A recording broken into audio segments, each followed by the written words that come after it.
Okay, guys, so we are going to start AC power. And the reason I'm starting AC power because anytime we are solving the AC power circuit, we have to solve for AC sinusoidal analysis.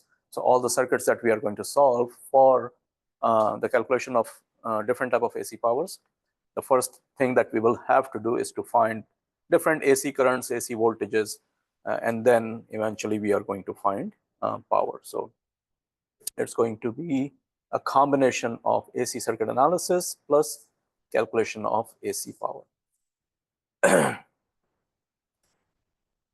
There are multiple types of powers related to an AC circuit. So I'm going to go ahead.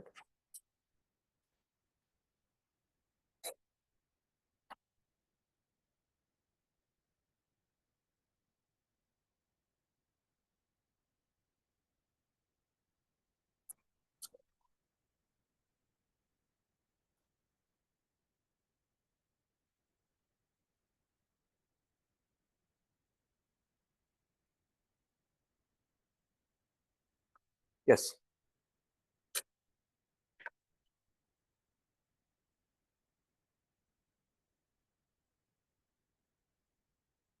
Really?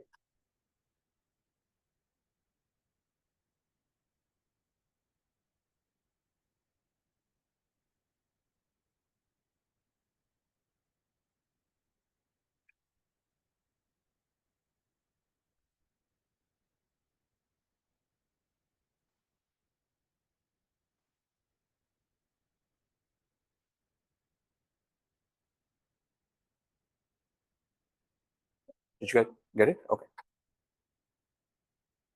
Okay. So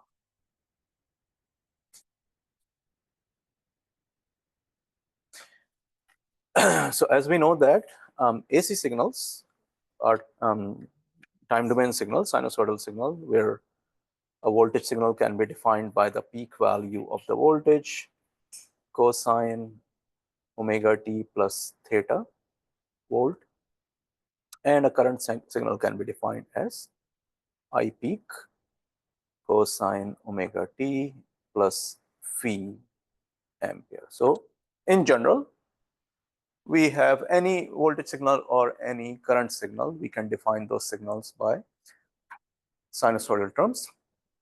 And remember, when we are writing this in the phasor form, then this is V of j omega, V peak angle theta, and this in phasor form is I j omega, I peak angle phi. Phi and theta, of course, they are the phase angles. That is how much the waveform is shifted about its y-axis, either shift towards right or shift towards left. If theta is positive, the shift is towards left. So signal is advanced basically. And if the theta is negative, the shift is towards right of the y-axis. So if your signal is something like this is sine, let's say omega t, a sine omega t, or we can do cosine or a. If you do a sine omega d plus theta, this signal is going to be shifted towards left. And if you do minus theta, then this signal is going to be shifted towards right. So theta basically, theta or phi represent the phase shift about the y-axis. Now, there are 5 different types of powers associated with AC circuit. So the first power is called instantaneous power.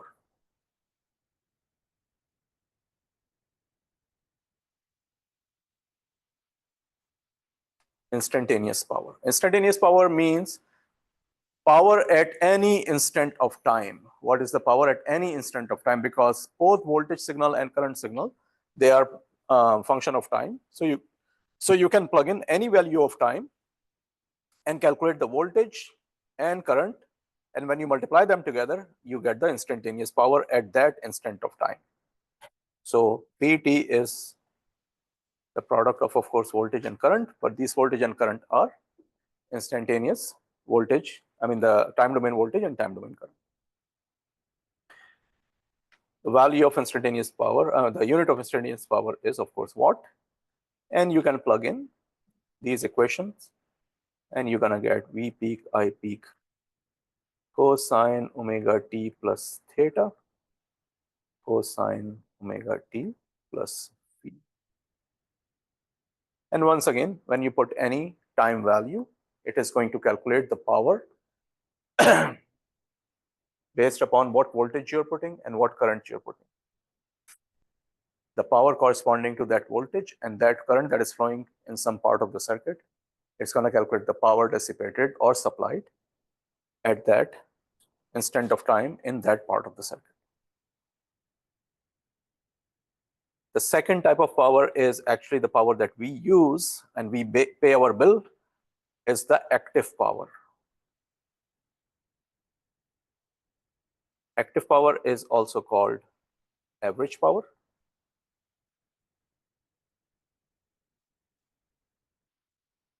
And it is also called real power.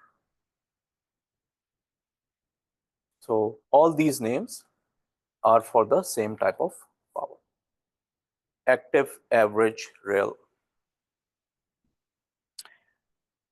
And the way you calculate active power is for any time domain signal, active, the average value for any time domain signal is calculated, any periodic signal, sorry, let's say X is a periodic signal. Then the value of the average value of X is calculated using the formula 1 over time period, integral over 1 complete time period x of t dt. X can be any periodic signal. It can be sinusoidal, it can be a square wave, it can be triangular signal, it can be a complex sinusoid. But anytime you're calculating the average value of any periodic signal, you integrate that periodic signal over 1 time period and you divide it by the time period, and that gives you the average value of that periodic signal. Same is true for this the power signal, because you take the average value of that instantaneous power, because that's also a periodic signal, and the result is the average power or active power. So I'm not going to show the derivation, I'm just going to write down the result. But basically, the way you are calculating average power is you are applying this formula on this equation, and the result that you are going to get is, we call represent simply by uppercase P, your active power or average power, and your result is V peak over square root of 2 I peak over square root of 2 cosine of theta minus phi, and the unit is watt. This is the result you are going to get when you apply this average formula on this equation right here.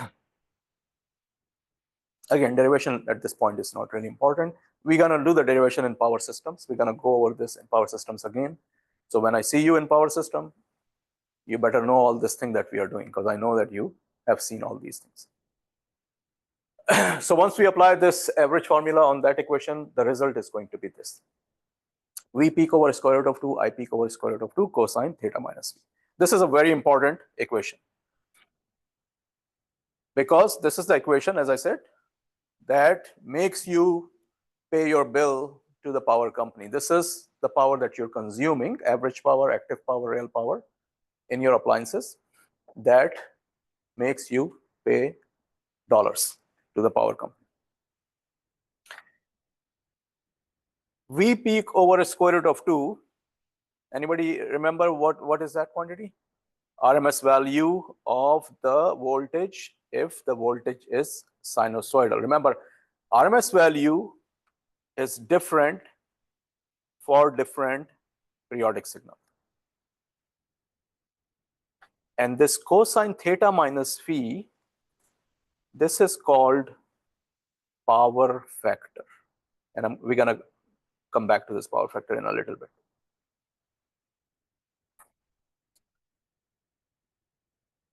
power factor. So the average power is calculated, or real power is calculated as the RMS value of the voltage, RMS value of the current times the power factor, which is cosine theta minus phi. Okay, theta minus phi. What is theta minus phi? What angle is that? As we discussed earlier, this is the angle of the impedance. I thought we discussed that when we were discussing AC chapter. Impedance, how do you calculate impedance? Remember, the way you calculate impedance is the ratio between voltage and current, which will be V peak over I peak, angle theta, angle phi. So when you are dividing two complex numbers that are given in the polar form, what do? You divide the magnitude to find the magnitude of the complex number, and you subtract their angle. The numerator angle, the denominator angle is subtracted from the numerator angle. So the magnitude of impedance is V peak over I peak, and the phase of impedance is theta minus phi. So this theta minus phi is the phase of your impedance, and that's what you see over here, theta minus phi. So this is the phase of the impedance. Impedance across which you have the voltage Vt or V peak, and the current that is passing through that impedance is I peak, or RMS values of those. So these all things are important for you to remember or write down on a piece of paper. You can have formula sheet or whatever you want for your quizzes, exams. But these things are important to remember, that what is theta minus phi? That's the angle of impedance. Likewise, cosine of theta minus phi is the power factor. And I'm going to go on the power factor in a little bit. RMS value. Now, you have used RMS value in your previous classes. First of all, what is RMS value? What is the reason that we use RMS value? Who's going to tell me that? And why RMS value is what we are using?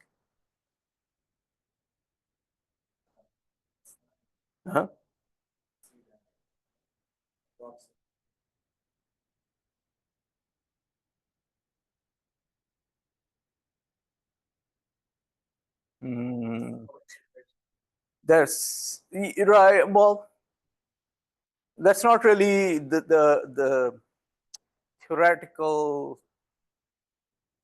argument to say that, oh, this is the reason we use RMS value. Everyone know what RMS stands for?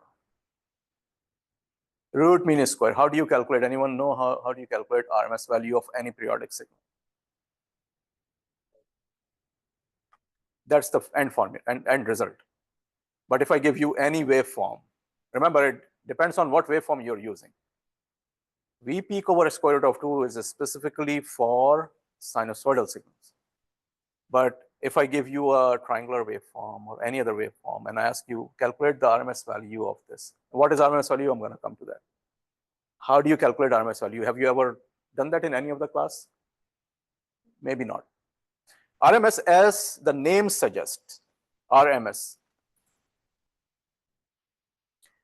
of any periodic signal x of t. Again, I'll just take a generic x of t signal. So it can be voltage, it can be current, it can be any signal. It goes with the name. You first square the signal. So you take the square of t. So I'm calculating right now x RMS. You first square the signal. You go from right to left. Then you take the mean value of the signal that you have squared. Now, mean value is the same as the average value. So you apply this formula to calculate the average value of the x squared signal, which is periodic signal. So you do 1 over t, 0 to t, dt. If it's a time domain signal, that is. So first you square the signal, then you take the average or mean value of the signal. And then you take the square root of the signal. So you apply the square root in that format. And this formula is used to calculate the RMS value of any periodic signal. If x is a sinusoidal signal, take that x square, it's going to become sine square, and then you apply this formula on that, then your result is going to be the peak value of the signal divided by square root of 2. But this is the formula that is used to calculate RMS value of any signal. It goes with the acronym square the signal first, take the mean value of the signal, and then take the square root of the signal. So for sinusoidal signal, is V peak over 2 if it's a voltage signal, square root of 2, and if it's a current signal, is I peak over square root of 2. Now the question is why we are using RMS value. The reason we use RMS value is for a sinusoidal signal, what you see over here, the average value is 0, right? Average value is basically the center line. If you have the same area in the positive direction on the x-axis and same area in the negative direction of the x-axis of a periodic signal, your average value will always be 0, because again, average value is, how do you calculate average value? You take the integral. So when you're taking the integration of a signal, what is integration? What is that? Area under curve, exactly. So integration means you are calculating the area under curve. So if you take the area under curve of a sinusoidal signal, positive area and negative area is going to cancel each other, and your average value will be 0, right? So if you say I'm calculating the average power, and you take the average value of that voltage or current, you're going to say, well, my average value is 0, my power is 0. That's not what happens. I mean, we are getting power. That's why these lights are on, this screen is on. So there's power, there's energy. So the question is, how do we calculate the average power associated with the AC signals? And that's where the concept of RMS comes basically. RMS, or root mean square value of voltage or current, is the value that you use and calculate the power across any resistor, that is the average value of power, such that if instead of the AC source, you would be using the DC source, it would consume the same average power in the resistor. So let's say you have a 10 volt peak current passing through a resistor value, right? 10 volt peak current is going to give you 10 over square root of 2, 7.07 volt RMS value. And if you calculate the average power in that resistor, that's going to be the I square R. So RMS value square times R, 7.07 square times R. Now, whatever power that you get, basically, whatever the result of this power that you're calculating, 7.07 square times R, whatever the value of R is. If you replace that AC source by a DC source that is running 7.07 ampere current through that resistor, of course, it's going to consume the same average power through the resistor. So a 10 volt peak AC source is going to deliver the same amount of power to the resistor as a 7.07 volt source or ampere, whatever source is going to deliver in the resistor. So basically, you are equating what value, how much power is consumed in this resistor if I replace my AC source by a DC source and calculate the average value of power. That value of voltage or current, the AC voltage or current, if you calculate the RMS value, then that RMS value is going to produce the same power drop in the voltage of or in the resistor as the DC source would have supplied. So you are basically equating the AC value versus the DC value. Because if you calculate if you just use the average AC value, your power is 0, because average value of the voltage or current is 0. So RMS value of AC source or AC voltage or AC current that is applied across a resistor is the same value, or is the value that will drop the same amount of power in that resistor that if we replace the AC source by a DC source and the currents will be DC, voltage and current, then those voltage or current would have dropped in the same resistor.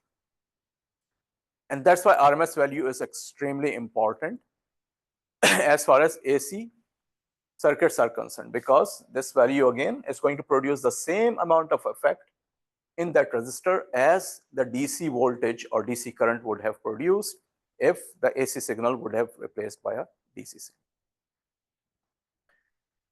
And that's the significance of the RMS value of voltage or current. And that's why we use RMS value to calculate power in a resistor. Active power, real power, this is the basic formula that you see. And again, as I said, this formula is coming from the equation that I put down over there. VRMS, IRMS, cosine theta minus phi. Theta is the angle of the voltage, phi is the angle of the current, and voltage angle minus current angle is the angle of the impedance.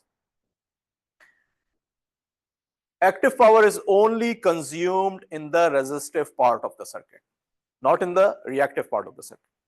So all the power, the bill that we pay, our meter are kilowatt hour meters, the one that everyone has outside their home or apartment. The kilowatt hour meter only measure the power in watt. It only measures the active power or real power. And that's the power that is consumed in the resistive part of the circuit. Anytime you have 5 resistor, 2 inductor, 3 capacitor, and I ask you, calculate the total active power in the circuit. You can apply this formula, or you can calculate the power consumed in each resistor, add all those power together, and that's going to be the total active power in the circuit. So active power or real power is the power associated with the resistive part of the circuit.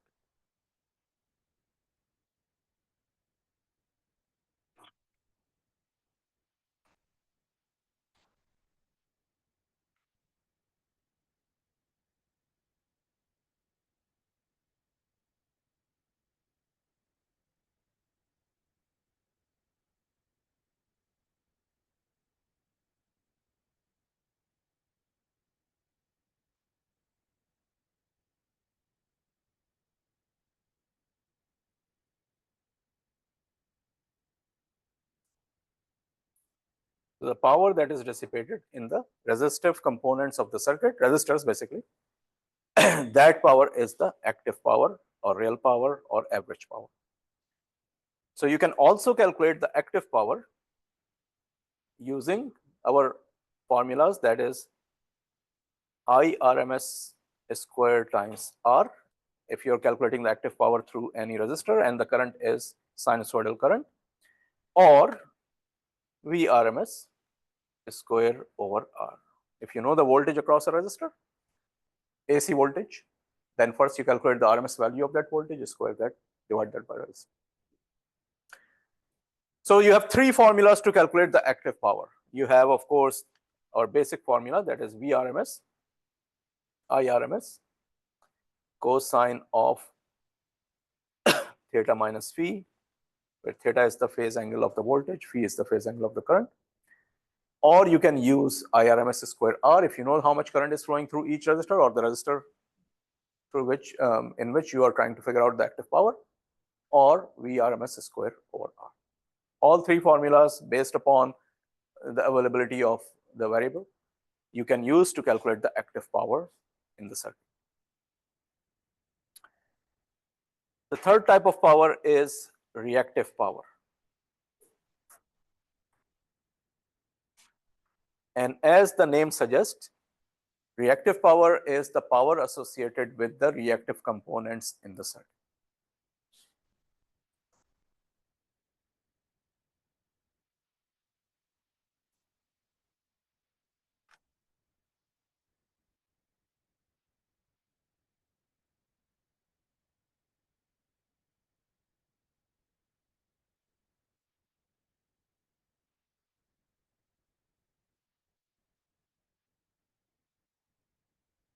And it is represented by uppercase Q. There can be 2 types of reactive powers, power associated with the inductor, power associated with the capacitor. And the formula to calculate the reactive power is VRMS, IRMS. Instead of cosine, we use sine. Sine theta minus phi. And the unit of reactive power is volt ampere reactive. It's not watt, it's volt ampere reactive.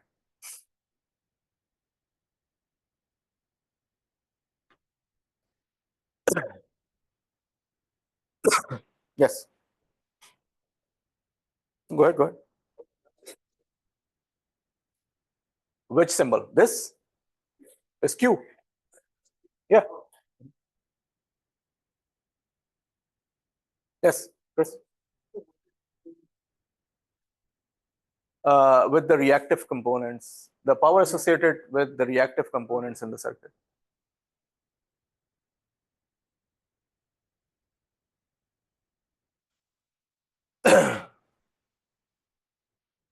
Now, resistor, of course, is a single component, whereas reactive components are two.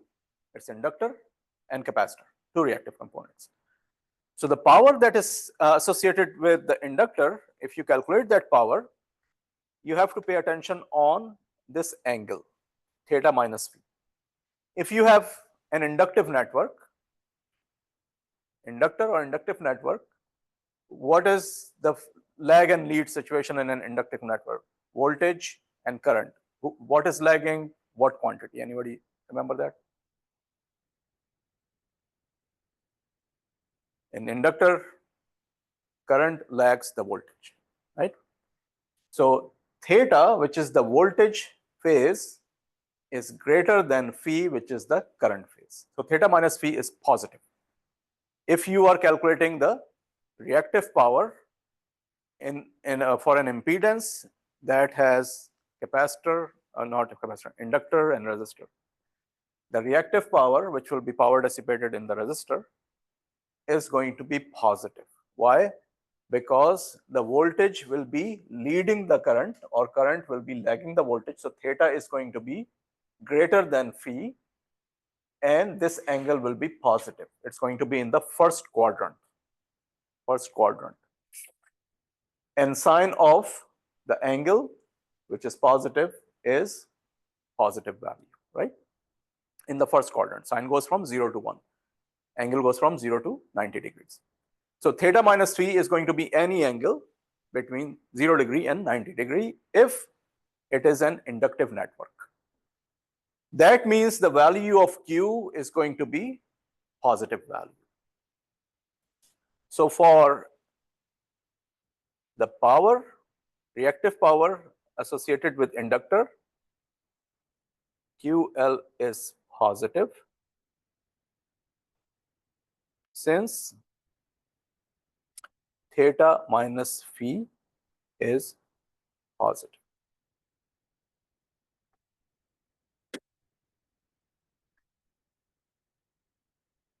Now for the capacitor,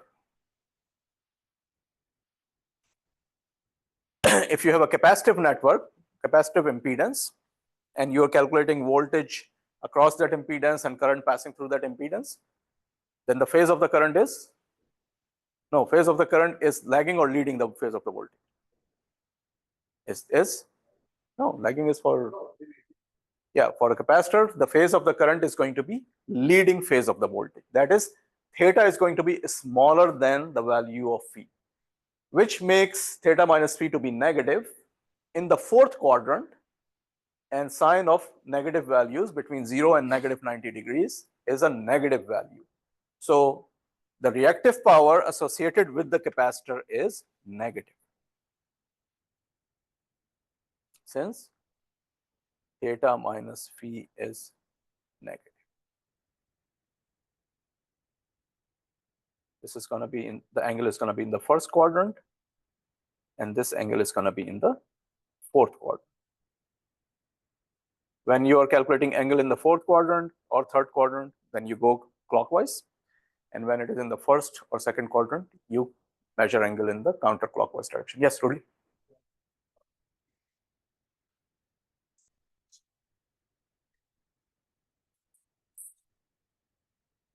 No, capacitor phi is greater. Yeah, phi is greater than theta. Yeah, right.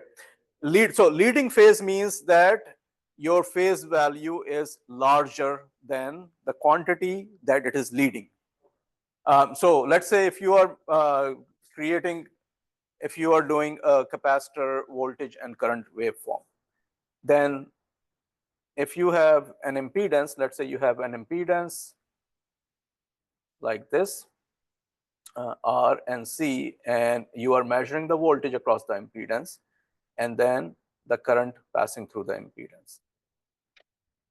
And you know, these are phasor quantities, but if you draw the, so let's say you have a value of current, something like this. Let's say this is the current waveform, I, T. Then the voltage waveform is going to be something like this. So the current waveform is going to start earlier than the voltage waveform. And that means that the current is leading the voltage waveform in that case. The difference between the two, the phase difference between the two is going to be this. So this is the time value, but you can calculate the corresponding phase difference as well. This is the time difference between the two. And in lab number 4, I'm asking you to calculate the phase difference between the two values. The formula is given over there. But on your oscilloscopes, actually, you can select the phase difference, and it's going to show you the phase difference between the two values, between the two waveforms. So this is the case that voltage is lagging the current, or current is leading the voltage. Yeah, look at the time when they start, or choose any like maximum value, and see when the maximum value is happening for one waveform and the other waveform. So if the maximum value of one waveform is before the other waveform, that means it's leading, that waveform is leading the other waveform. If it is not, that waveform is lagging the other waveform. So in this case, voltage is lagging the current, because the peak value of the voltage, or the starting point of the voltage, is coming after the starting point of the current, or the peak value of the voltage is after the peak value of the current. So in this case, current is leading the voltage. So theta minus phi, phi in this case is going to be larger than theta, and your difference between theta minus phi is going to be negative. So QC is negative. In general, what we say that on average, because remember, in a sinusoidal signal, in an AC circuit, capacitor and inductors are charging and discharging constantly. They're changing their polarity because the waveform is sinusoid, and they're charging and discharging. So we say that on average, capacitor gives up its energy or power, and inductor on average consume the energy or power. So they are opposite of each other. In real world, many times, and that's the concept of power factor that we are going to discuss, you're trying to maximize your active power. In general, the power company, they want to bill you for the amount of current that you're consuming, right? Now, if you have a bunch of inductors in your home, or motors in your home with inductor and winding, what's going to happen is your reactive power is going to increase, right? Because you're consuming a lot more reactive power. Anytime you're consuming more reactive power, that means power company has to supply more current to substantiate that reactive power. But the meter that you have in your home, it's only measuring the active power. It's not measuring the reactive power. Power company is sending you a lot more current because you are consuming active power, but you're also consuming reactive power. But the extra amount of current that power company is supplying you for the reactive power that you're consuming, that extra amount of current is unaccounted for, because your meter can only measure the active power. So under those circumstances, especially for industries that have huge motors, and motors, basically the main component is inductor to produce the magnetic field for the motor to turn. What they use are capacitor banks. And again, all those topics we're going to discuss in power systems when you take power system. What they use is capacitor banks in parallel with the motors. So what happens is, capacitor produce negative reactive power, inductor consume positive reactive power. So a lot of power that inductors need, your capacitor can produce that power once they are charged. What happens is the exchange of power between inductor and capacitor make the power that is required from the line, from the power company. That reactive power requirement goes down because some of that power or most of that power is coming from the capacitor. So that's a very common way to what we call power factor correction. And power companies do that so that the consumer pay their actual bill based upon how much current it is the consumer is consuming. Power factor correction, let me go back to that then. Now, power factor. So we say that power factor is cosine of theta minus phi. This is the power factor. So let's spend a few minutes about the importance of power factor and the role it plays for you to pay your bill. So power factor, we represent power factor as cosine of the angle phase difference between the voltage and the current, which is also the phase of your impedance. Phase of your impedance. All right, it's a cosine value, right? So cosine or sine value, minimum value is 0, maximum value is 1 for cosine or sine. So power factor always move between 0 and 1. So the range of power factor is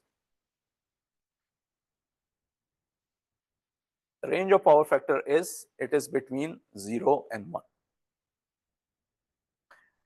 And whether theta minus phi is positive for the inductive load or negative for the capacitive load, the power factor value will still be 0 and 1. Why? Because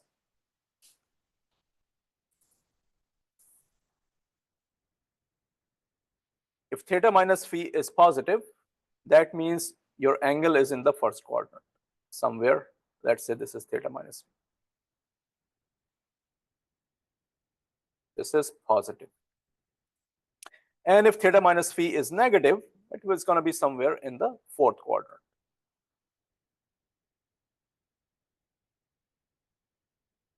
Negative.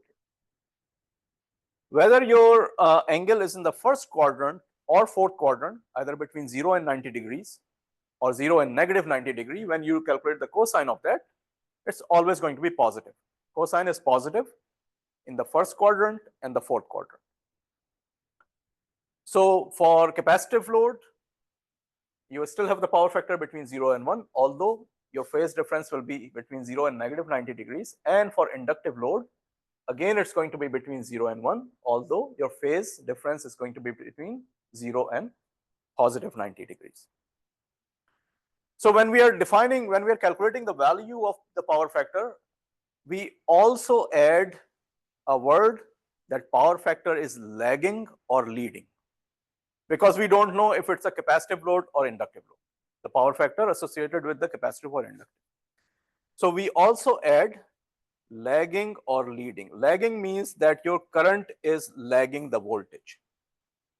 So lagging power factor is for inductive load. Your current is lagging the voltage.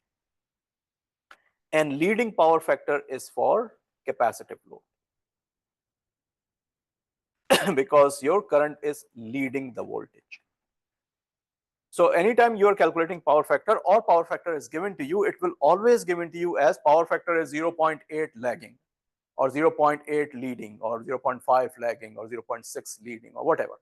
Sometimes it's given in percentage, 80% lagging or 90% leading.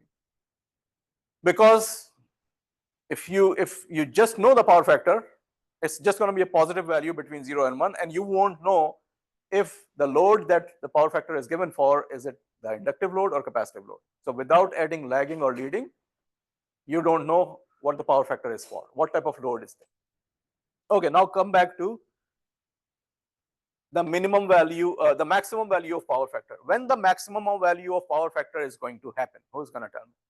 1. When the power factor is going to be 1, what type of load is that going to be? The phase is same. theta minus phi will be 0. Cosine 0 is 1. When the phase is same, what type of load will give you the same phase? If you have the voltage across that load and the current passing through that load, they will have the same phase. What type of load is that? Resistive load. Resistive load, right? Because if you apply Ohm's law, V over R, if V has V angle theta, R doesn't have any angle, R is a real value. So your current value is going to be V over R angle theta. So resistive load, your phase of the voltage and phase of the current, they are the same, what we call the phase are aligned, and the power factor is 1. So for pure resistive load,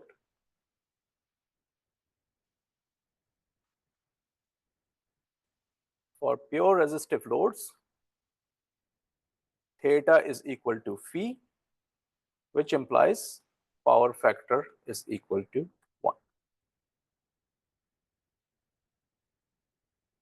And that's the ideal situation that the power company wants you to have. That is, they want you to have only the resistive load so that the current that they're sending you for those loads, that's the current passing through your meter, and that's how much power, money that you're going to pay for that power that you're consuming.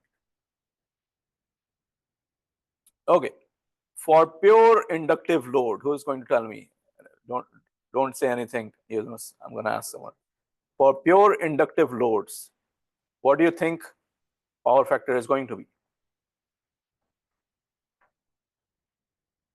All right.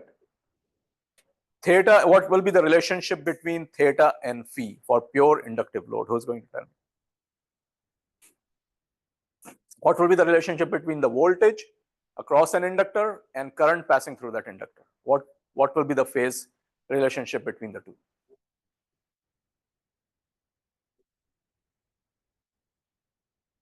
Okay, by how much? For pure inductive load, how much? It will be greater by how much degrees? Or radians, whatever you want to.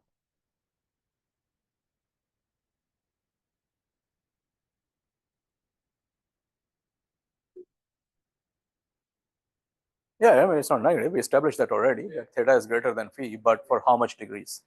For pure inductive load, you have nothing but just the inductor.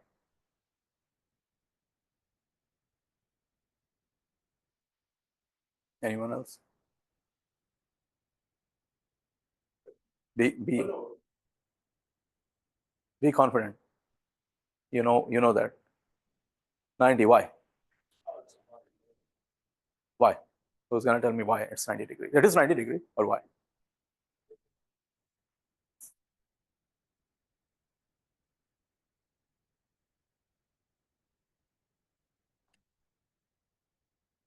Anybody remember why? See, this why is, you guys need to know. All right, inductor. XL is J omega L, which is equal to, if I write this down, this is a rectangular form. If I write this down into polar form, what will be in the polar form representation of this? Hold on, Yunus, hold on. Let other people participate as well. Yes. Say it again.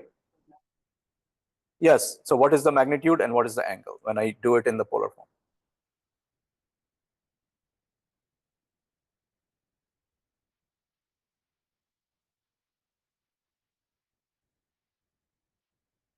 So what happened to that complex number refresh that I asked you to do? Did anyone do that? Complex number refresher that I asked you to do. See, I can ask you to do all these things, and if you're not going to do, then the result is going to be the same. Because if you just say, well, no, we did not do it, although you ask us, we did not do it, we don't care, then result is going to be the same as you are seeing right now. All right, anyone? If you convert this into polar form, yes, Mike, polar form. Okay, what should be what? No, XL is the variable. If I convert this is the, if I convert this complex number into, this is a complex number, J omega L. If I convert this number into polar form, what will be the polar form of this number with the magnitude and the phase?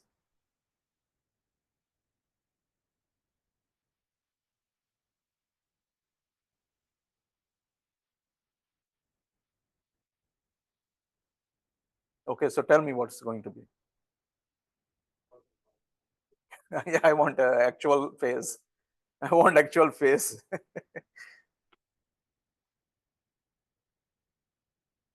Yes, you don't have to use calculator or computer or anything to answer this question. Anyone?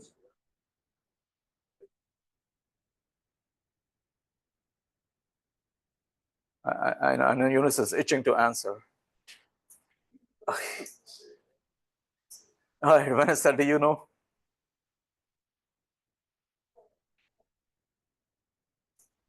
J omega L. Let's say J5. What will be the polar form of a number J5 if you want to represent in the polar form, magnitude and angle?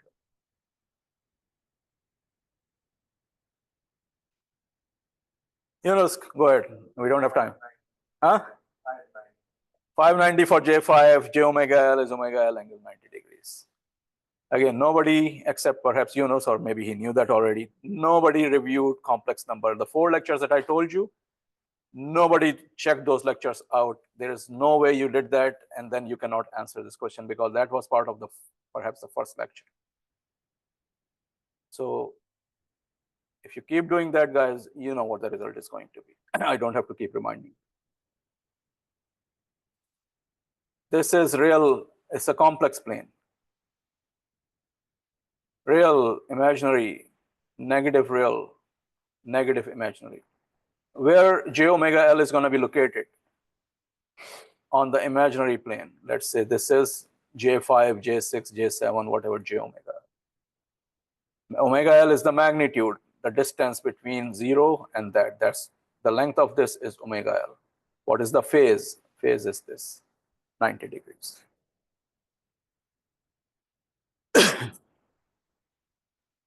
If I give you a number negative 70 and I ask you, convert that into polar form, what will be the result of negative 70 into polar form?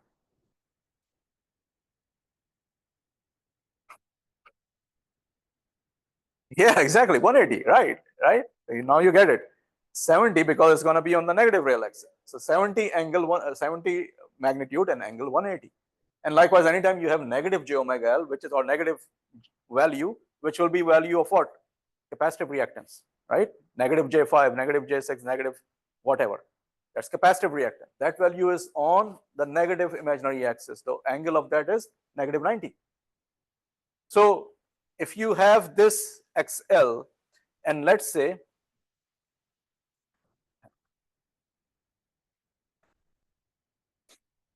my current passing through this is I.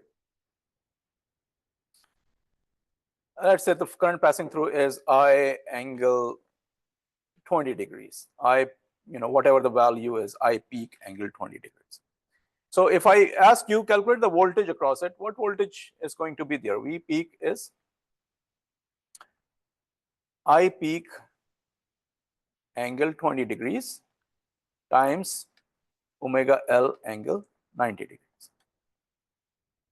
which will give you magnitudes are multiplied together when you're multiplying two complex numbers and phases are added together. So your phase is going to be 110 degrees. So for the pure inductive loads, what is the difference between the phase of your voltage and phase of the current? Always, this is theta and this is phi. Theta minus phi is always 90 degrees. Always 90 degrees.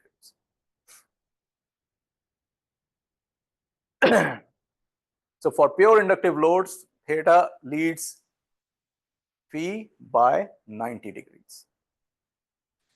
And if theta leads phi by 90 degrees and you calculate the power factor of that,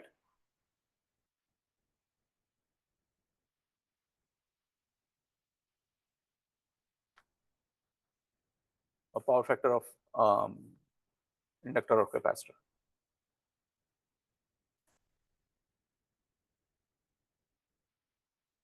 Cosine theta minus phi is equal to cosine of 90 degrees. Cosine 90 is what, guys? Quickly. 0. Of course, it's 0. Yeah. So cosine 90 degrees is 0. That means power factor associated with an inductive load or inductor is 0, which means what? There is no active power consumed in inductor. P is 0 because cosine theta minus phi is 0. And the reactive power is the only thing that is consumed in the inductor, and that's the maximum reactive power, because that's going to be Vrms, Irms, sine of theta minus phi. Sine of theta minus phi will be sine 90, and that's going to give you Vrms, Irms.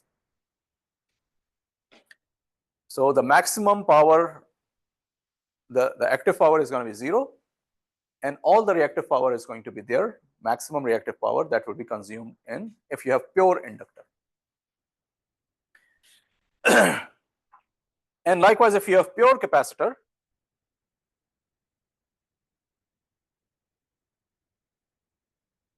then cosine theta minus phi. Theta will be, again, now answer this.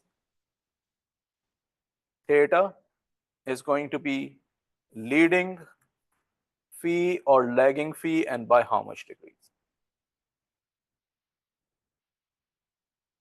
Fill these spaces. Theta greater or less by how much degrees? Who's going to tell me? We just discussed that.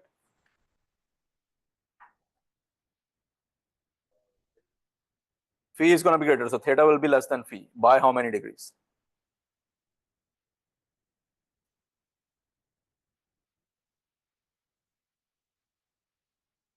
Which just discuss that. Negative 90 degrees, right? So theta will be less than phi by 90 degrees, or phi will be leading theta by 90 degrees. Because xc is negative j, j over omega, negative j over omega c is xc. So the same thing you can apply, and you will see that theta will be lagging the phase. The theta is the voltage phase. Voltage will be lagging the current phase by 90 degrees.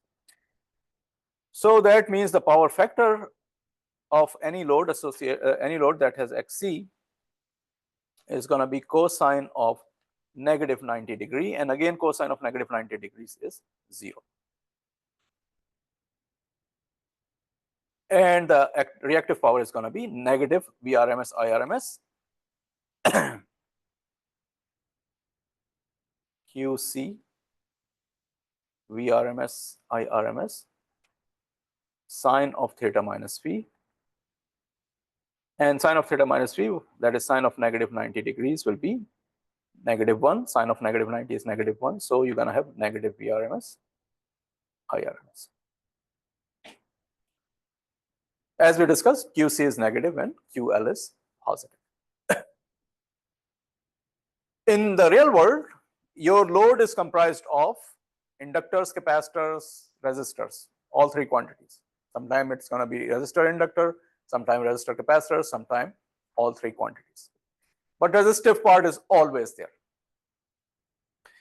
That means if you have an impedance which is comprised of inductor, capacitor, resistor, your voltage and current, they are going to be either leading, voltage will be leading the current if you have inductive impedance, resistor and inductor, or equivalent impedance is comprised of resistor and inductor, or voltage will be lagging the current phase somewhere between 0 and negative 90 degrees. It's not going to be negative 90 or positive 90, it's not going to be 0, but the actual phase for the real world load is somewhere between either 0 and 90 degrees if your impedance is inductive impedance, and it's going to be somewhere between 0 and negative 90 degrees if your load has capacitive impedance.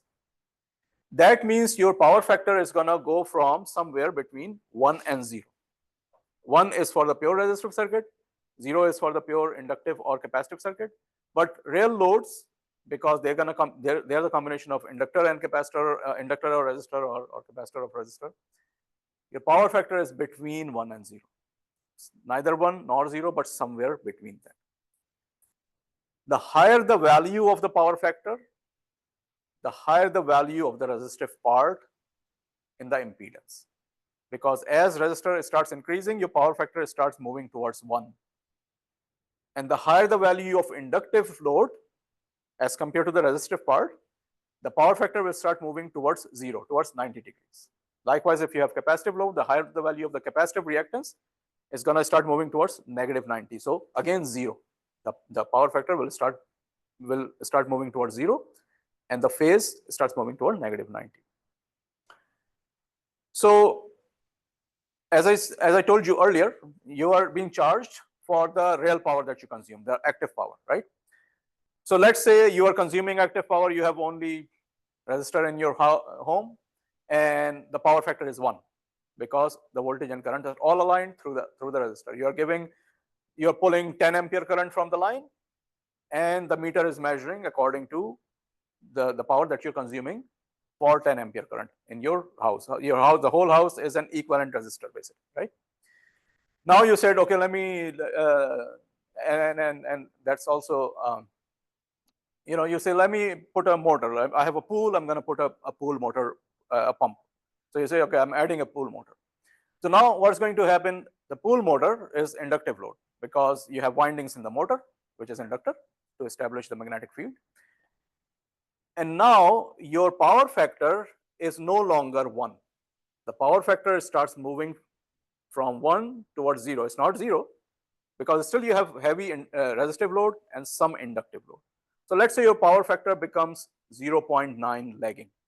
It is still close to 1, but it's not exactly 1 because now you have some inductive reactance, right? So it becomes, let's say, 0.9 lagging. 0.9 lagging means that you still have heavy resistance, some inductance, and lagging represent that current is lagging the voltage. So you will know that it's an inductive load, but in that inductive load, I still have good amount of resistance because my power factor is still close to 1. And you said, okay, now I will add more motors or more inductors. So power factor start moving from, again, 1 towards 0. And let's say your power factor becomes 0.2 lagging. What does that mean? Now it is closer to 0. A lot more closer to 0 than it is closer to 1. That means your angle, the phase difference between voltage and current, is now closer to 90 degrees. Could be 70 degrees, could be 75, whatever cosine of 70 is, maybe 0.2, right? So now you are closer to 90 degrees. And what does that mean? That means that your active power starts going down because your power factor has become 0. Remember, active power is what? Cosine of active power is VRMS RMS times power factor, cosine of theta minus V. If your power factor becomes 0.2 because you added a lot of inductors, what's going to happen? You are pulling a lot of current because you have to charge the magnetic field of all the motors. So you're pulling a lot of current. So your I is high, the magnitude of the current, but those are the magnitudes of the voltage and current. Now voltage is constant, of course. We're getting RMS value how much? 110 volt, right? That's when we connect any load to the socket, the RMS value is 110 volt. Or if you're connecting to the level 2, then it's 220 volt, like your washer and dryer and refrigerator. Those are the RMS values. So V is not changing. What is changing is current and power factor based upon what type of load you're using. So if you start using a lot of inductive load, you start pulling a lot of current, but at the same time, your power factor starts going down from 1 towards 0. So your meter that is at your home is going to measure a lot less active power, and it's not going to measure any reactive power because the meter is not measuring volt ampere reactive. It's only measuring watt hour, watt active power. So you are pulling a lot of current, but you're not paying the amount to the power company for pulling that current because your meter is only measuring the active power. And that's a big concern to power companies. So of course they do power factor correction and all those things. How do you correct the power factor? If you add bunch of inductor, you move your power factor from 1 to towards 0. What cancels inductor? Capacitor, right? When you add inductive reactance and capacitive reactance, then what happens? Inductive reactance is positive J, capacitive reactance is negative J. So if you add both of them together, they are opposite, they start canceling each other. So power companies, especially industries and stuff, they have to use capacitor banks in parallel with their motors or with their inductive load, so that those two balance each other. And most of the load that is seen by the line becomes resistive load. So whatever current is supplied by the line, or most of the current that is supplied by the line, that is measured through your meter, watt-hour meter. So again, we're going to have a lot of discussion of this in the power systems class as well. In this, of course, in this class, we're going to be calculating all these. But these concepts are real-world concepts, and they're very important. The concept of power factor, the concept of real power, reactive power, active power, all these are used in real world. You are basically paying money for all these things. So you have to be, you have to know all these things. So remember, power factor is going to be somewhere between 1 and 0, 1 for the pure resistive load, 0 for the pure inductive or capacitive load, and somewhere in between, for your loads, somewhere in between 0 and 1, you have the power factor. It's going to be either lagging or leading. Lagging for the inductive type of loads, impedances, and leading for capacitive type of impedances. All right, so these are three powers. The fourth power is what we call complex power.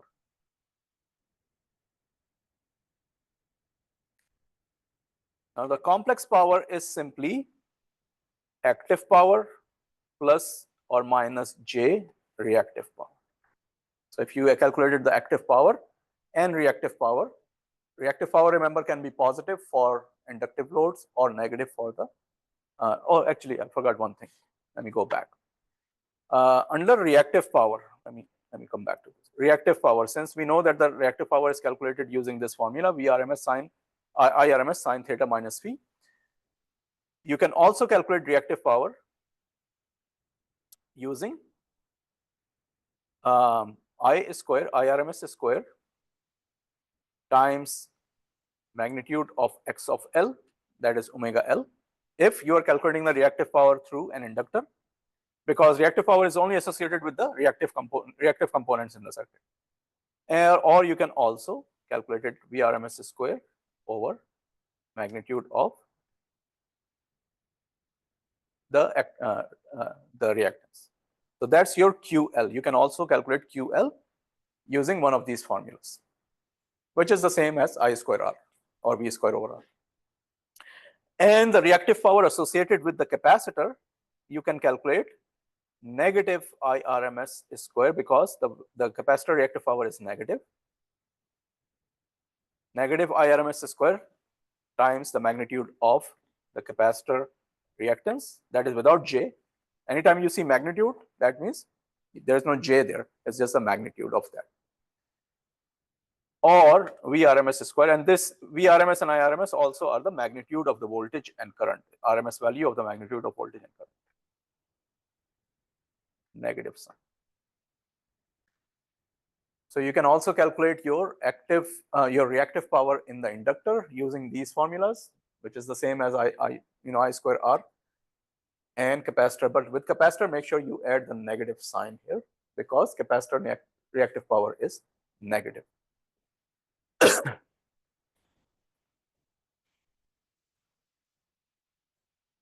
Go ahead.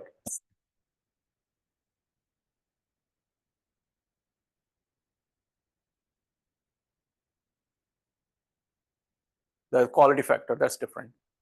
That's quality factor.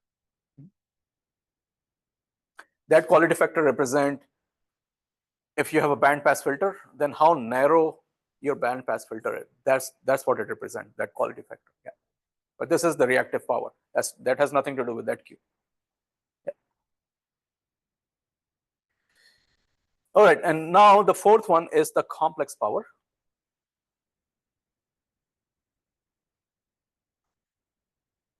The complex power is represented by S, and it is P plus minus JQ. Again, plus if the Q is inductive, and minus if the Q is capacitive. And complex power is represented in volt ampere, simply voltage and current, volt ampere. That's a unit of complex power. Complex power is the only power that is represented in complex number. So remember, your active power is still a real number. Your reactive power is a real number. It can be positive or negative, but it's a real number. Instantaneous power is a real number. Complex power is the only power that is complex number.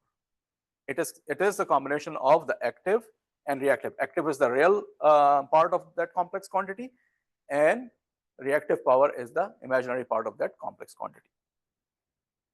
And it is calculated either if you have P and Q, then you can just simply write down as P plus JQ or P minus JQ based upon Q is positive or negative. But you can also calculate that as the voltage times the current conjugate of that. Voltage times the conjugate of current. So if your voltage is V angle theta, V peak angle theta, or VR, in this case, RMS value of voltage. I'll put down here, RMS. So if your voltage is V peak over theta, and I divided that by 2, square root of 2 for the RMS quantity, clean this up a little bit. So V peak over square root of 2 angle theta, that's the voltage. And if your current is I peak and RMS value is square root of 2 angle phi, you take the conjugate of that. When you take the conjugate of a complex number written in the polar form, what do you do? Hold on. Yes, Chris. Sign of what? But there is no imaginary part here. It's the polar form. What do you mean by second term?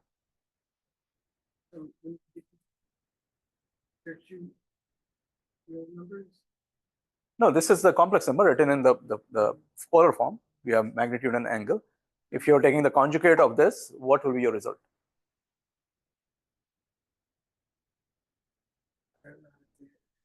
You don't know how to say it. I mean, okay. Anyone else? So you guys did not refresh the complex number at all, right? Just be honest. Nobody refreshed the complex number. Nobody watched the lectures I told you or did anything else to refresh the complex number, right? Is that correct? Watch the video, then what happened then? Why can't you answer this question? Conjugate of this number. What will be the conjugate of this number?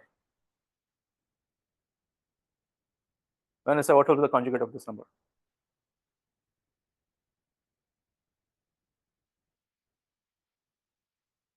Negative what? Negative VP. No, VP, the conjugate of that, the conjugate is only for this. This is not, we're not taking conjugate of this, we're taking conjugate of this. All right. Yunus, help them out. Say it again. No, not phi minus 9. It's the negative of the phase. If you're taking the conjugate and the number is given in polar form, your phase becomes positive to negative or negative to positive. You don't subtract 90 degrees from that. So it's become IP over square root of 2 angle negative phi. That's equivalent to what you said, Chris, that if the number is written in the rectangular form, then you change the sign of the imaginary term. It's equivalent to when you convert that number into polar form, changing the sign of the negative term means you are changing the sign of the phase if you convert that number from rectangular to polar form. So this is V peak over square root of 2 angle theta, I peak over square root of 2 angle negative phi. That's what happens when you take the conjugate And if it would be negative phi, then it becomes positive phi, of course. Okay, so when you do this, what you're going to get, V peak, I peak, square root of 2, square root of 2, and angle theta minus phi, because you're multiplying two complex number in polar form, angles are going to be added together. So this is VRMS, IRMS, angle theta minus phi. Okay, now if I ask you, I want to convert this number, this is written in the polar form. If I want to convert this number into rectangular form, how I'm going to convert this number into rectangular form?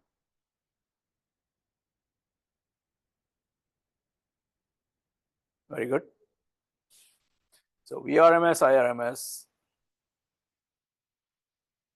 cosine of theta minus phi plus j VRMS, IRMS, sine of theta minus. And that's what I told you. This is your active power plus j, and this is your reactive. And of course, plus j or minus j depends upon if q is positive or q is negative. So that's the complex power. And the unit is volt ampere.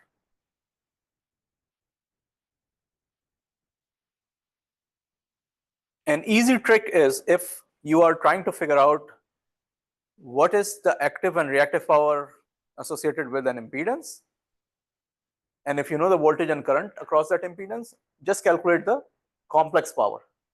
And once you calculate the complex power, then the real part of that complex power will be P, and the imaginary part of that complex power will be Q. So instead of calculating them separately, you can calculate the complex power, and then that complex power will show what is the real part, which is active power, what is the imaginary part, which is the reactive power.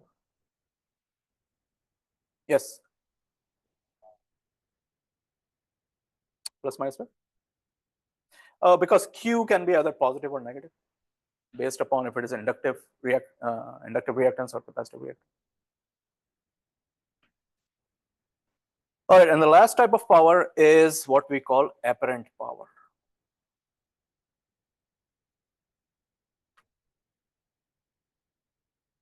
Apparent power is the magnitude of the complex power. What is the magnitude of the complex power? VRMS, IRMS. So apparent power is simply VRMS times IRMS. And again, the unit is volt ampere.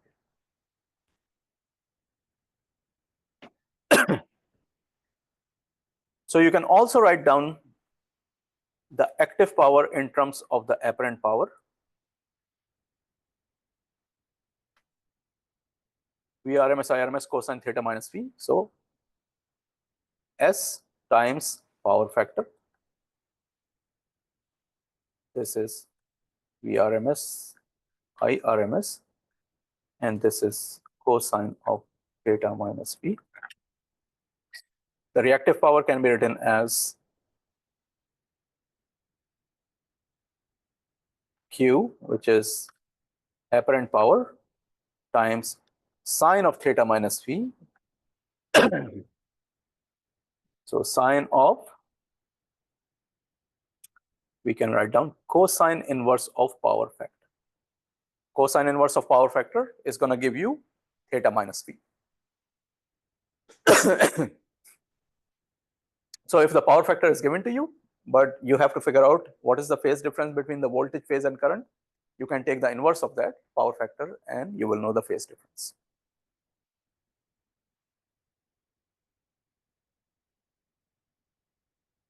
And likewise, if you want to calculate the apparent power, you can calculate, if you know the active power, then you can calculate P over power factor to calculate the apparent power. Before we take a break, I want to introduce you to power triangle.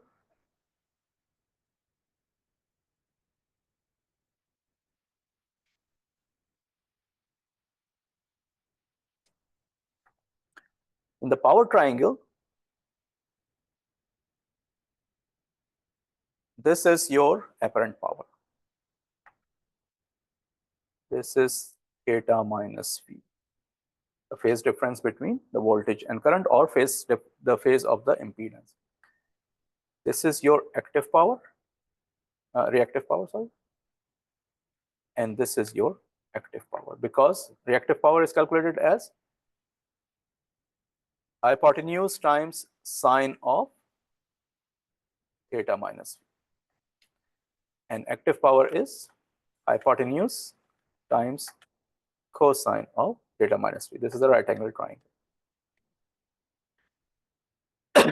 So this is called a power triangle, where the hypotenuse represents the apparent power, base represents your active power, and your vertical side represent your reactive power.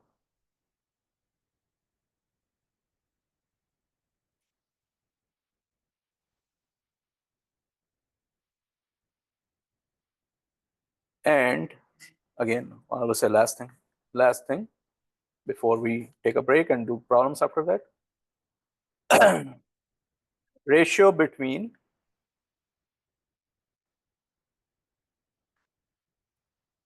reactive and active power.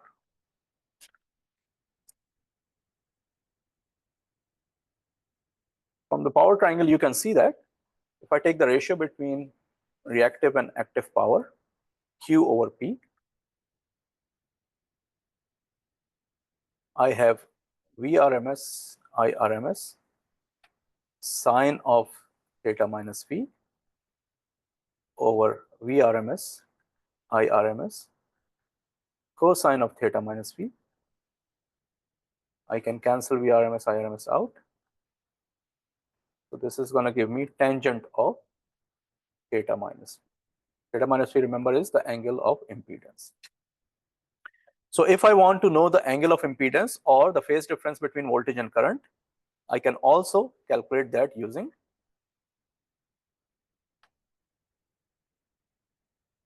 tangent inverse of Q over. That's another way to calculate the impedance phase if you know the reactive power of the impedance and active power of the impedance.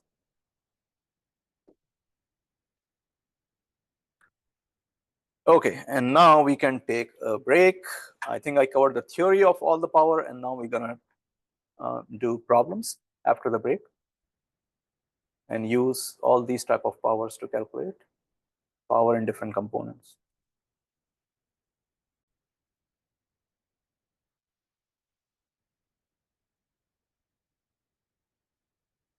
So we will calculate the power supplied by the source to the everything, all the components, total active and reactive power, and we will calculate the power factor of the source, as well as the power dissipated in the resistor R2 and R4. And of course, in resistor, it's always active power, remember.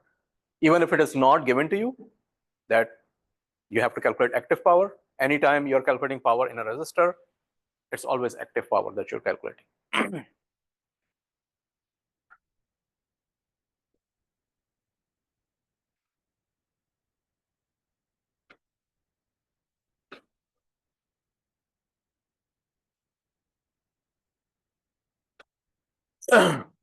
Okay, so again, as you have to analyze the circuit, you have to make a plan to find all those quantities that we're looking for.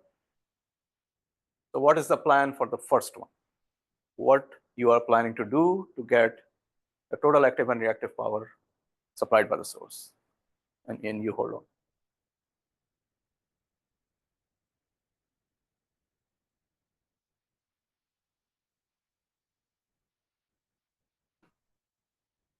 You want to answer? Go ahead. You convert what? Okay, yeah, so we're gonna convert everything into not Cartesian. We're gonna convert everything into phasor, phasor form, complex frequency domain. Okay, and then what you're gonna do?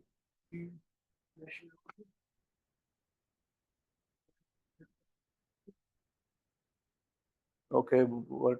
Okay, all right. So let's say we do that. Then what you're gonna do?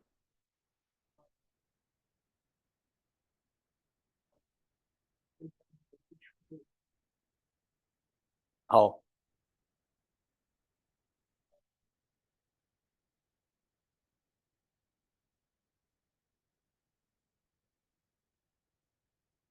See, that's the issue. You guys, as soon as you guys see loops, you jump into mesh analysis. That you have to remove from your brain. That not every loop requires you to apply mesh analysis. Yes.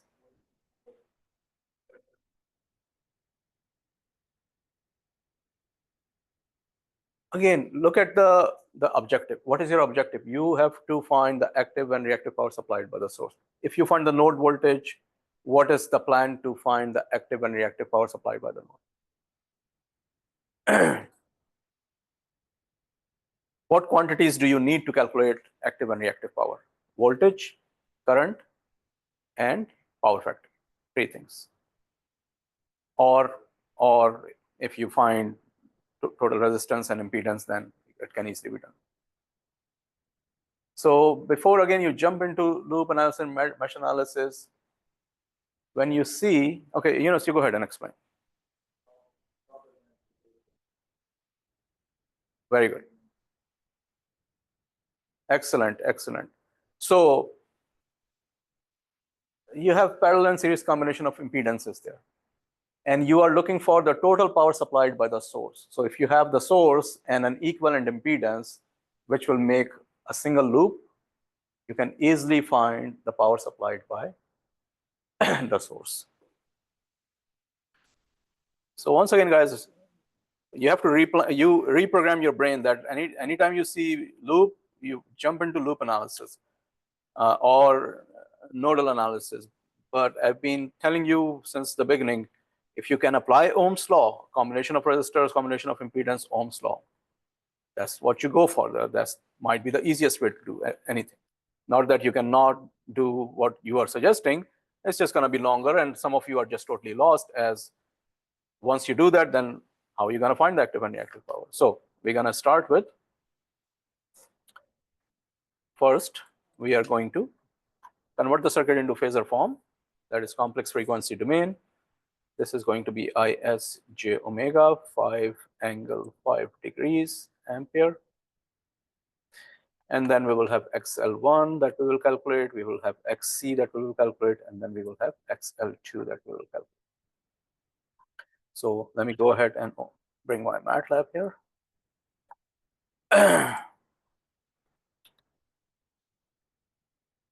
And let's say IS is, we are going from polar to rectangular. So I have pole rec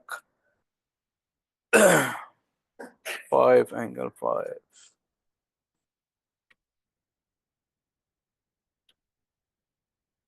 R1 is 50, L1 is 10, R2 is 100, C is 0.05, R3 is 20, L2 is 5, R4 is 77. Omega is what? 5. Oh, sorry. Pole rec is 5 angle 0. That's not 5 angle 5. Yeah. Let me go. So that is 5 basically. I don't have to convert it. It's 5 angle 0 means it's 5. 5. Because the angle is 0. And then omega is 5 radians per second. So XL1 is j omega L, I times omega times L1. X of C is 1 over j omega C times omega times C. And XL2 is I times omega times L2. So these are my values for XL1, XC, and XL2. And I'm going to put this in my notes as well. All right. So now the plan was to calculate the total impedance. So let me write it here so I can see the circuit. Z equivalent. So as seen by the source.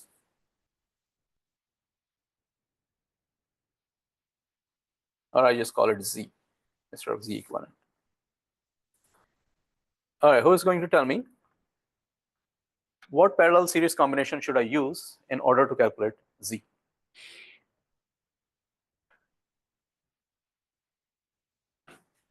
Circuit is in front of you. Go ahead. Go ahead. Go ahead. Okay, series.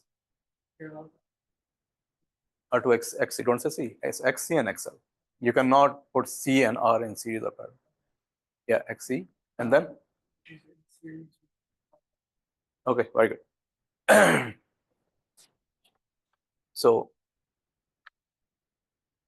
R3 plus R4 plus XL2 is in parallel with R2 and XC, and this whole thing is in series with R1 and XL1.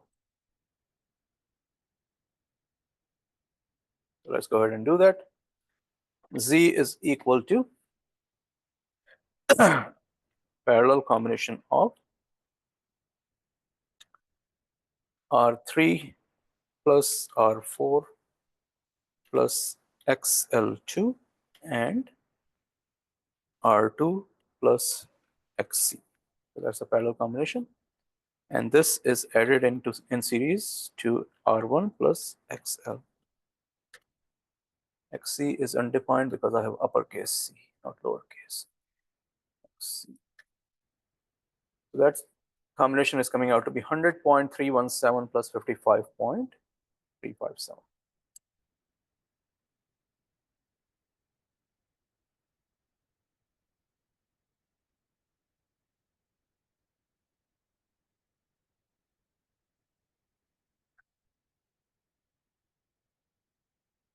Okay. So this is my equivalent impedance. Now, what type of impedance is this? Inductive or reactive? Who's going to tell me? Oh, let other people say. Everyone is looking at it and thinking, it's inductive, is positive J.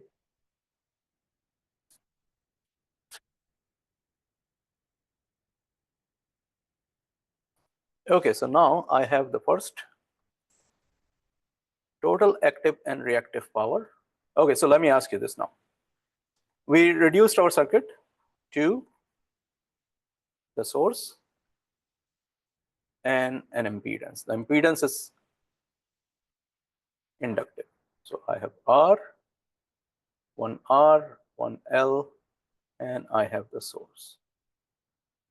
Right. So who is going to tell me how I'm going to find the total active and reactive power in this circuit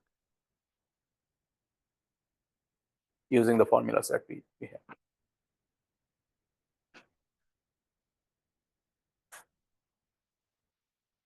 Say it again. Find what? Yes, what? Complex power? Oh, okay. Complex power, okay. We can do that. For that, we have to find the voltage first. But another easy way to do it was what? Yes. Yeah, that's easy because we know the total current, right? So we can just do IRMS square times R as my active power and IRMS square magnitude of X of L as my reactive power. That's easy for this one. So my active power is IS RMS value square times R, and my reactive power is IS RMS square times the magnitude of X of L.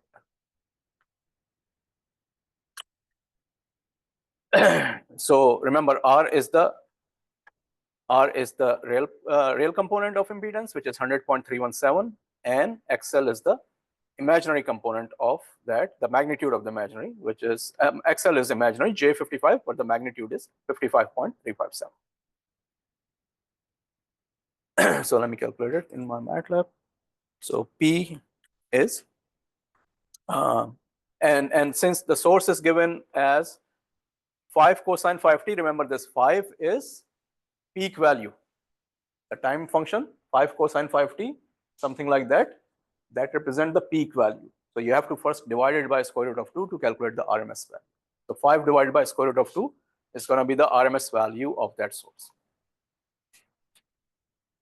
So I can write this down actually, so everyone know. It's going to be 5 divided by square root of 2 square times 100.317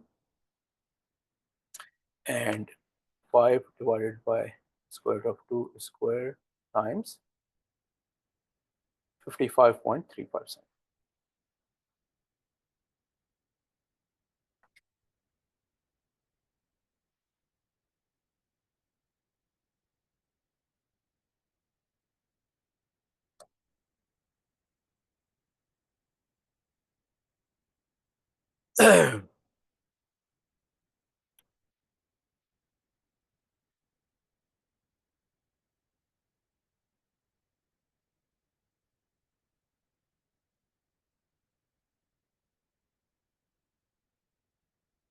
All right, anyone got the result?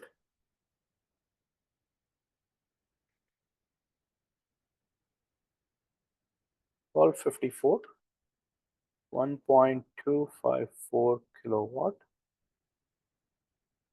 and 691.96 volt ampere. Yeah. See if you're getting the same values.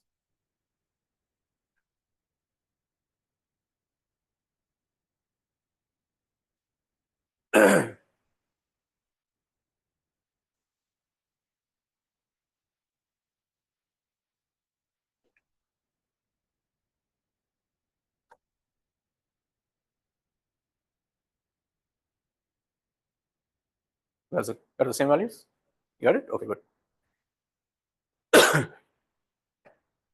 All right. The second part is power factor of the source. Okay, now who is going to tell me how we are going to calculate the power factor of the source?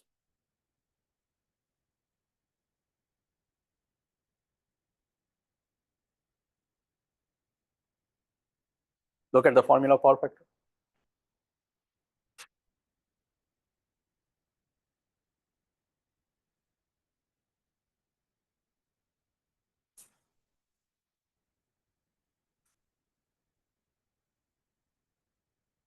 Cosine of z, and we know z, right?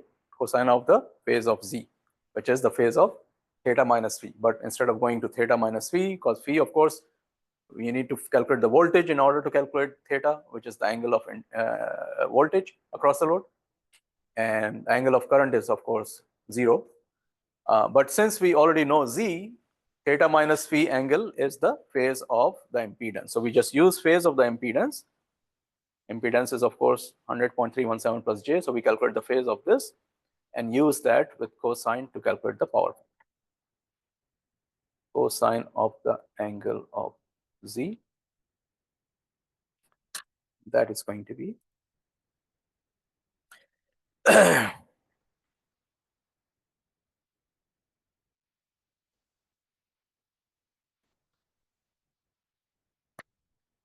0.8755. All right, who is going to tell me, is it lagging power factor or leading power factor?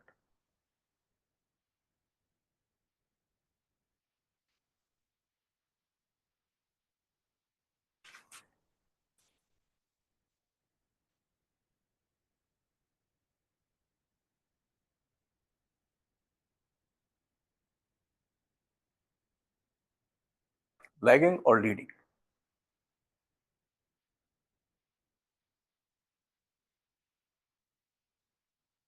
Yeah, it's inductive. It's inductive, so it's lagging. Current is lagging the voltage. Remember, power factor goes by if current is lagging the voltage or current is leading the voltage. For inductive load, current lags the voltage. So anytime you have total inductive load, your power factor is lagging. So that is lagging power factor. So cosine of the angle of z. Yes, go ahead. Compare what to p?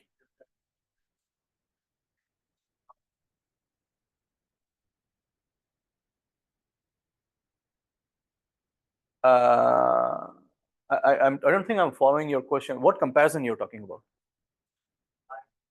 Because the load is inductive. Because your impedance is inductive.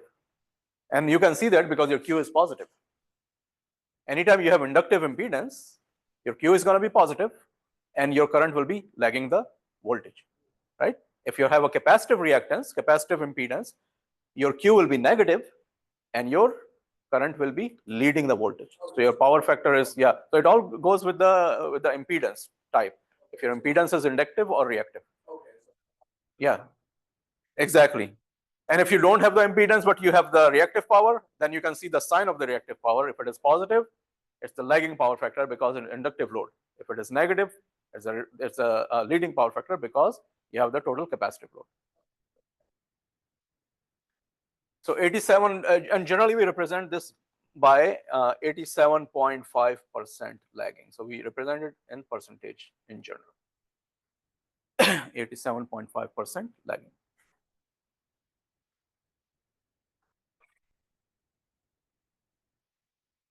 Okay, third thing, we have to find how much power is dissipated in R2 as well as R4.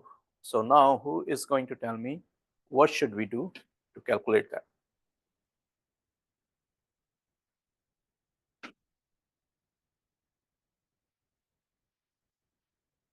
What's the easiest method to do that? Yes, Chris. Current division, very good. Current division is the easiest method to do that. So we're gonna do the current division between R2 and C, that's one branch. Of course, total current that is coming to this branch, total current that is coming to this branch is IS, and that current is gonna be divided into, let's call this IC and IL2. So we're gonna use current division, find IC and IL2, and then it is very easy to calculate the power dissipated in any of these components. So let's do current division.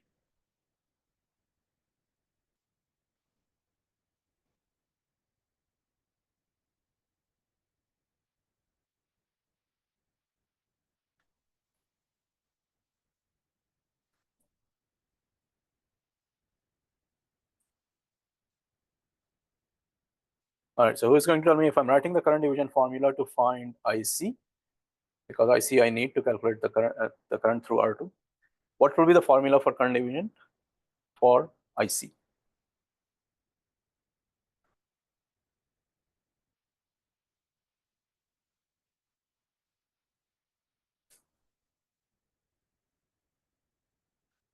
Don't forget your basic current division, voltage division.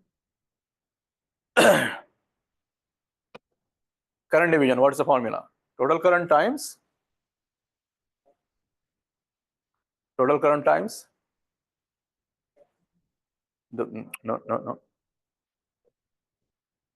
Equivalent impedance, not say total resistance, equivalent impedance. Total current times equivalent impedance, in this case because it's impedance.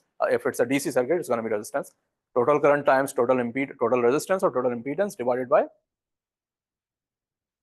the resistance or impedance through which you're calculating the current. So IS times the equivalent impedance between this branch and this branch where the current is dividing. So these two are in parallel, divided by the impedance of this branch.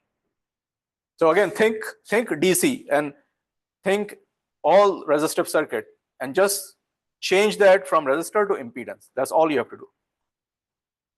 So that's going to be IS times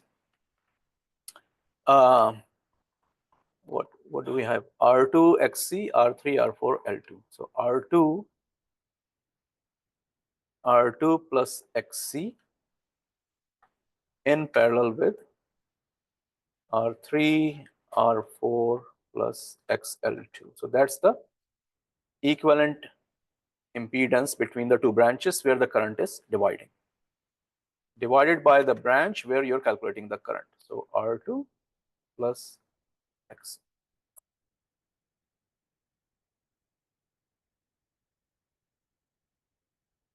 Let's go ahead and calculate that. IC is equal to IS times the parallel combination of, and that's where, remember, your parallel function, all those functions that I've been asking you to use, and it seems like Maybe Yunus is using it. I don't know who else is using. Anyone else using the parallel function? Any all those functions? Yeah. Okay. Taylor is using it. Very good. Only 2 people are using it out of the whole class. And the question is why you're not using it. Why do you want to do something hard way when there's an easy way there to do something? That baffles me really.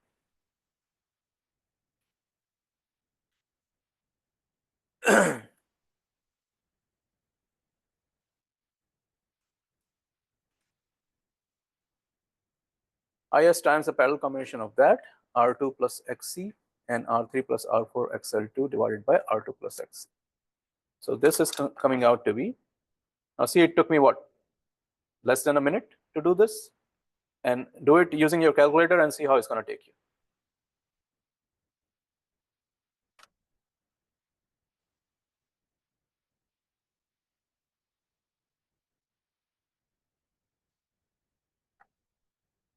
All right, since we need the magnitude of current to calculate the power I square R, I'm going to calculate the magnitude of this. What do I have? Rectangular to polar. So let's calculate.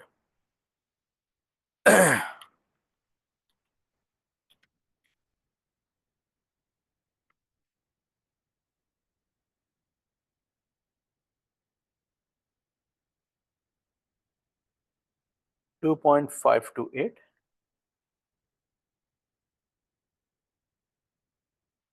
angle 8.36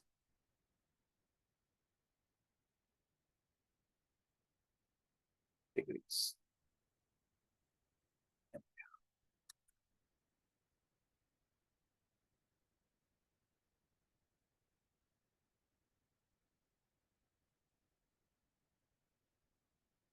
So that's my current. So I can calculate the power, which implies the power in R2 is IC over, remember this is the peak value since IS is given in peak. So first I have to calculate the RMS value of this, square that times R2. This is the magnitude of first. Go back to the circuit to see. This is R2, IC is flowing here. And since IS is peak, IC we calculated is the peak value as well. So I'm going to divide that by square root of 2 to calculate the RMS, square that and multiply it by R2 to calculate the power dissipated in R2. PR2 is equal to IC magnitude divided by square root of 2 square times R2. 319.55 watt. And the second one we have to calculate first. Any question up to this point, by the way, guys? Okay, everything is clear? Now, again, things may be clear, but remember, calculation is also important. It's not as important as analysis, but still it's important. And still, if you're spending too much time in calculations, that means all that time you are reducing from the analysis. So that's why from the beginning of the semester, I'm teaching you the reason you took the software class with me, and I emphasized on, hey, use this function in that class. Those functions you're using right now. And if you forgot about those, 12 weeks should be, 2 weeks should be more than good enough to create all those things so that you can use them. So save that time, the calculation time. That's what you can save. Analysis time, spend more time on analysis. So you understand the circuit, you analyze it properly, set up the equations properly. But if you spend a lot more time on this, that requires less than a minute, then you are spending less time on analysis, and that's where you're going to lose points if you do incorrect analysis. Okay, so that's the power in R2. How about power in R4? Mike, how I'm going to calculate power in R4?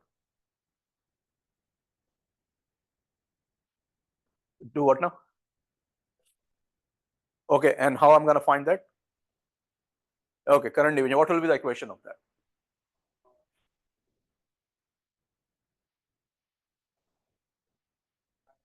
Mm-hmm.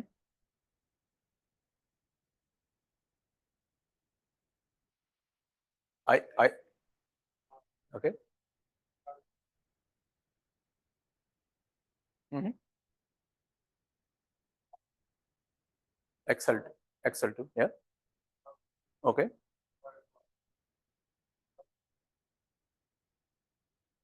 R4. Very good. Excellent. So that's the current. And then we can do the same thing.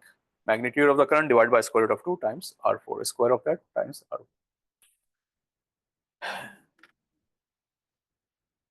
Oh, you can do that as well. Yeah, you can actually. That's true. That might be easier actually. Didn't think about it. That's a good point. So I what is that? IL2 is equal to IS minus IC. That might be much easier. So IL2 is equal to IS minus IC, and that's 2.4, almost 2.5, 2.5 minus J 0.37 minus J 0.37 ampere, which will give me mag of IL2 and angle of IL2 is 3.525 equals 3 point, oh, 2.5.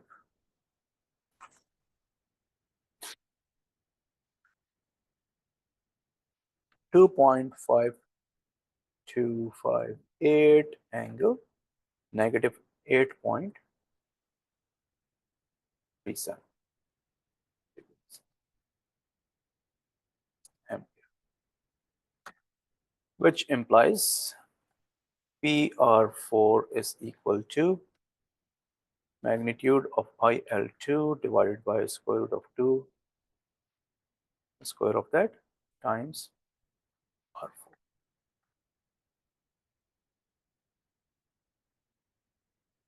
PR4 equals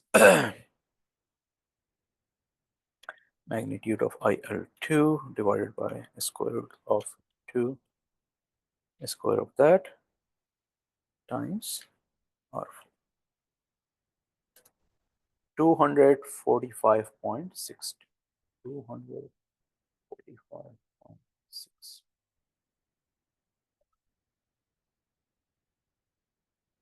Once again, make sure you do the calculation. Don't just trust my calculation, because if I make a mistake somewhere, then my result will be incorrect. The process will be correct, but if I make a mistake somewhere in numbers, then my result will be incorrect.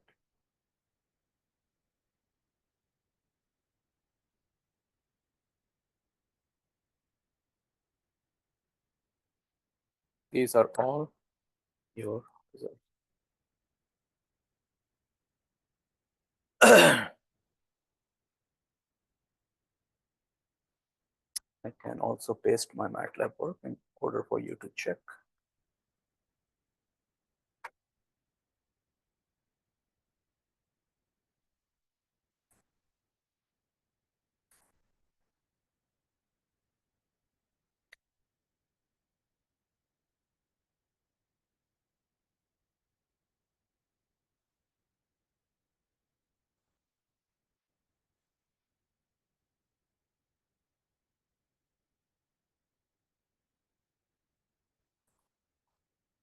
MATLAB work is here on the next page.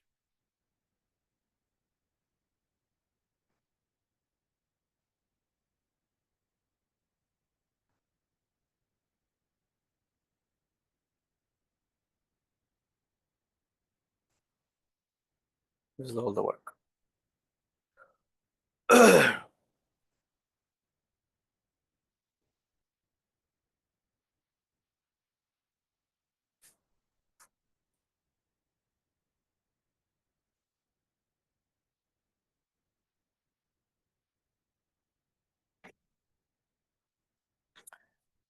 All right, guys, any question that you may have? Monday is 31st. I still want to do more problems on AC circuit and power calculation. But when we are doing power calculation, of course, we are doing AC circuits. So on Monday, I still want to do that. And then we have a lab that you can start working on the lab. Let me see. Lab.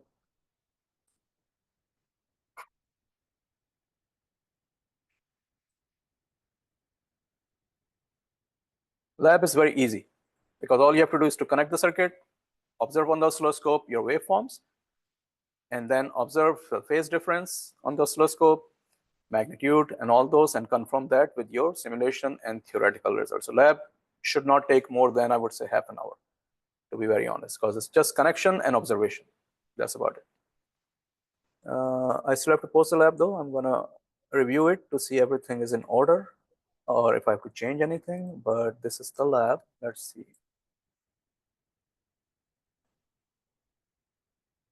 Okay. Any question that you may have from this problem? Yes, Chris? Okay, well, I'm gonna stop recording and then we're gonna discuss the lab. But any question that you may have from this, I can answer that so it can be recorded and then I'll stop recording. Everything is clear in this problem so far? So? No? Nothing? Yes? Really? Okay.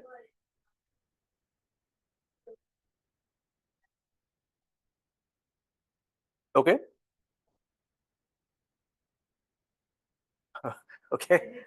Fair enough. Oh, so you have, okay. So you have to figure out what you're confused about and then clarify that confusion. Okay. Okay, so let me stop recording and then we're gonna discuss the lab.